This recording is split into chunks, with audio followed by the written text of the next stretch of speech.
Olá, seja bem-vinda, seja bem-vindo a esta aula, onde nós vamos falar sobre o design de interiores, se é uma profissão regulamentada.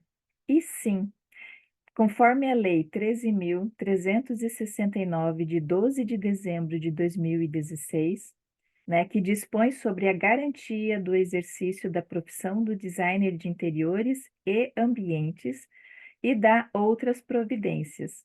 Então, fique tranquilo, se você escolheu este curso para fazer, né, na faculdade em que esteja perto da sua casa, ou que seja de forma à distância, né, pela o ensino à distância, o IAD, fique tranquilo, ela é uma profissão regulamentada. Vamos conhecer um pouquinho? Então vamos lá. Bom, conforme a Lei 13.369, né, que dispõe sobre a garantia do exercício da profissão de design de interiores e ambientes, tá? Então, a profissão é regulamentada como designer de interiores e ambientes, né? Tá. Então, nós temos alguns artigos, quando ela foi apresentada, teve alguns artigos que foram vetados e outros que permaneceram. Os que permaneceram são 5 e são muito importantes, e é esses que nós vamos dar uma olhadinha agora, tá? Bom, então o artigo primeiro, ele diz o seguinte: é reconhecida em todo o território nacional a profissão de designer de interiores e ambiente, tá? Observados os preceitos desta lei. Então, é uma profissão reconhecida de forma dentro do território nacional, tá? Artigo 2. O artigo 2, então, ele vai dizer o que que é o designer de interiores, né? O que que ele faz, de forma resumida. Então, o design de interiores e ambientes é o profissional que planeja e projeta espaços internos visando ao conforto, a estética, a saúde e a segurança dos usuários, respeitadas as atribuições privativas de outras profissões regulamentadas em lei, tá? O designer de interiores, no decorrer do curso dele, que pode ser de 2 anos, né, nível tecnológico de 2 anos, ou de 2 anos e meio e de 3 anos, e acho que tem faculdades que dão até um pouquinho mais, né? O que é muito bacana, porque a gente pode, né, ah, contribuir muito mais com as informações, porque hoje uma faculdade, né, ela não consegue passar tudo para aquele aluno, porque existem muitas informações. Em se tratando do design de interiores, as tecnologias, elas estão muito, né, todo dia nós temos inovações e tudo mais. Então, aquela disciplina, por exemplo, de tecnologia dos materiais, né, que a gente ministra às vezes num determinado ano, no outro já houve uma alteração, né? Então, são assuntos que precisam estar sempre atualizados, tá? Então, aqui no artigo número 2, a gente tem muito bem claro, né, o que que o profissional de interiores faz, tá? Planejar, projetar espaços internos. E aí vem essa questão, respeitadas as atribuições privativas das outras profissões regulamentadas em lei. O profissional de design de interiores, dentro das suas disciplinas, não tem algumas disciplinas que a área da arquitetura tem e da engenharia civil tem. Então, por isso, essas restrições, como, por exemplo, ele não pode vir a quebrar uma parede.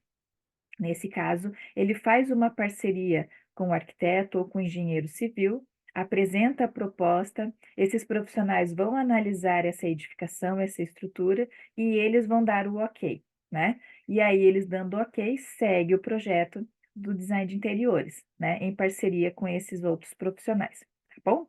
No artigo 4, nós temos o seguinte: compete ao designer de interiores e ambientes. Então, aqui a gente vai ver algumas frentes de atuação, tá?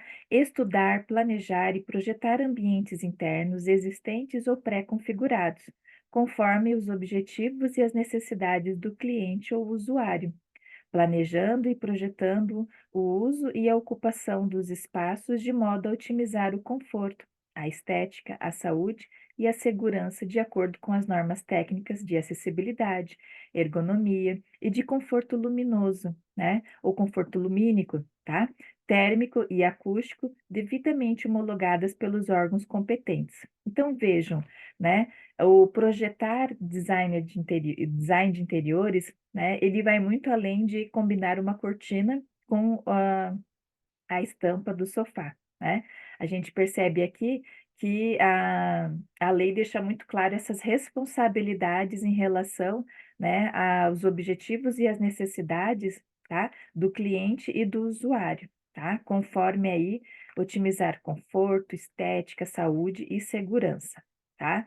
Bom, dando continuidade, elaborar plantas, cortes, elevações, perspectivas e detalhamentos de elementos não estruturais, porque, como eu disse, dentro da grade curricular do curso de design de interiores, né, não existe algumas disciplinas aprofundadas sobre essas questões estruturais. O olhar do design de interiores, ele é diferente, tá? Em relação à área da arquitetura e da engenharia civil, ok? Bom, então elaborar plantas, cortes, elevações, perspectivas é porque a gente precisa ter uma noção muito clara deste projeto, não só para uma apresentação para o cliente, como para uma execução também, tá bom? Selecionar e especificar cores, revestimentos e acabamentos, tá? Então, aqui a gente começa a compor esse ambiente interno, né? Criar, desenhar e detalhar móveis e outros elementos de decoração e ambientação. Então, dentro das disciplinas, a gente tem disciplinas, por exemplo, de mobiliário, de desenho técnico, e aqui a gente junta essas informações para que esse profissional possa criar, desenvolver e detalhar móveis, tá? Sétimo, assessorar nas compras e na contratação de pessoal, podendo responsabilizar-se diretamente por tais funções, né. Então, assessorar nas compras é ir com o cliente, muitas vezes, para ir fazendo as suas escolhas, né, com os fornecedores, seja de, mobiliário, seja de revestimento, seja de cores, né, enfim.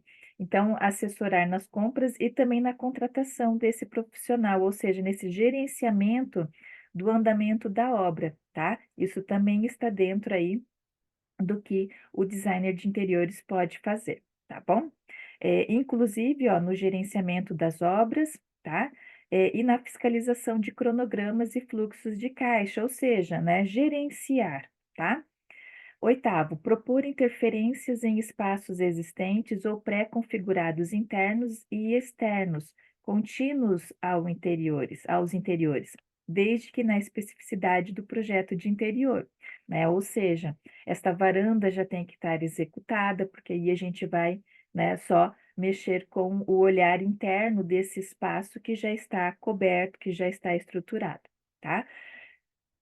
Então, volta aqui a ter essa informação, né, mediante aprovação de execução por profissional habilitado na forma da lei, tá? Se você dentro do seu projeto, ainda em planta, né, em computador, em papel, visualizar essa integração de espaços e tudo, porque a gente tem essa capacidade de analisar a potencialidade desse projeto, então se existir a necessidade de ter que fazer algum tipo de construção, então, novamente, eu reforço, e fazer uma parceria com um arquiteto ou um engenheiro civil, tá? Para que possam juntos caminhar nesta etapa que foge aí das atribuições do designer de interiores, já que o olhar é interiores, tá?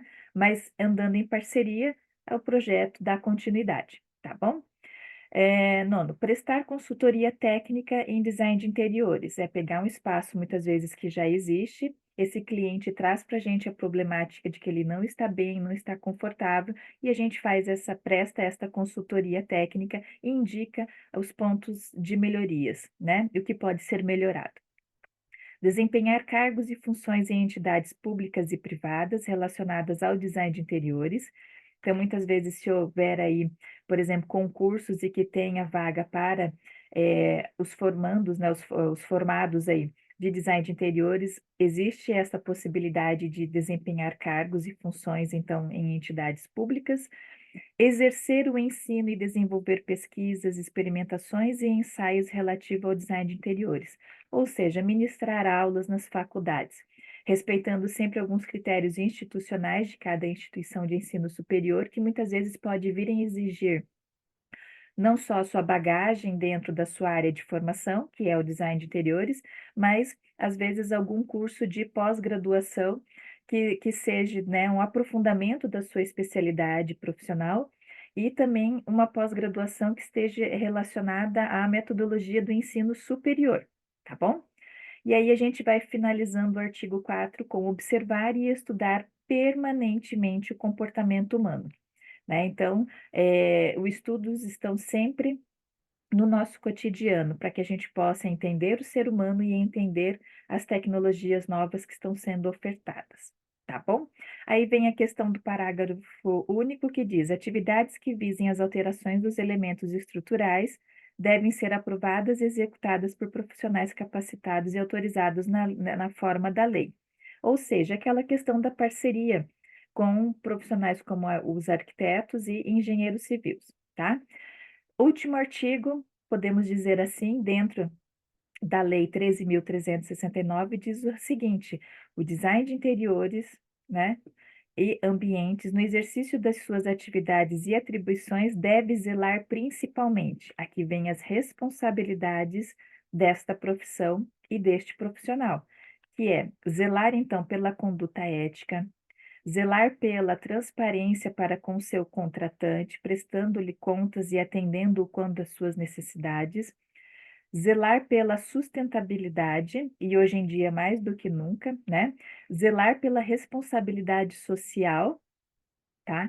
Zelar pela segurança dos usuários, evitando a exposição desses aos riscos e potenciais danos. Ou seja, assegurar que aquele produto, aquele revestimento, aquele material que você está indicando é de qualidade, porque você é quem está dizendo, vamos utilizá-lo, né? Porque é a melhor opção, tá? Lógico que isso não exime, vamos dizer assim, a responsabilidade daquele fornecedor que faz aquele produto. Mas você precisa ter muito claro que a sua indicação ela tem um peso importante em relação a essa questão da segurança, tá? E, finalizando, a gente tem alguns artigos, como eu falei, o 6, o 7, o 8, eles foram vetados, né, para essa apresentação aqui final, por exemplo, tá? E aí a gente tem o artigo 9, então, que diz: esta lei entra em vigor na data de sua publicação, tá? Bom, quanto ao conselho que abraça a profissão, né, os profissionais de design de interiores, então ficou a cargo do CREA, que é o Conselho Regional de Engenharia e Agronomia, tá? Que é uma entidade que assegura a fiscalização, o exercício da profissão de designer de interiores no território nacional, tá? Então, os profissionais de design de interiores, quando se formam, né, levam toda a documentação necessária para que o CREA possa fazer o registro e caminharem juntos aí com o que for preciso, né, no decorrer de suas jornadas profissionais, tá bom? Bom, espero ter contribuído com esse esclarecimento aí referente à regulamentação da profissão, né, de design de interiores, né, do profissional, designer de interiores, tá? Para que você se sinta seguro que a profissão desde 2016 ela é regularizada e que quem acolhe então esses profissionais e dá todo o suporte é o CREA, tá? Obrigada pela sua atenção e nos vemos na próxima aula. Um abraço.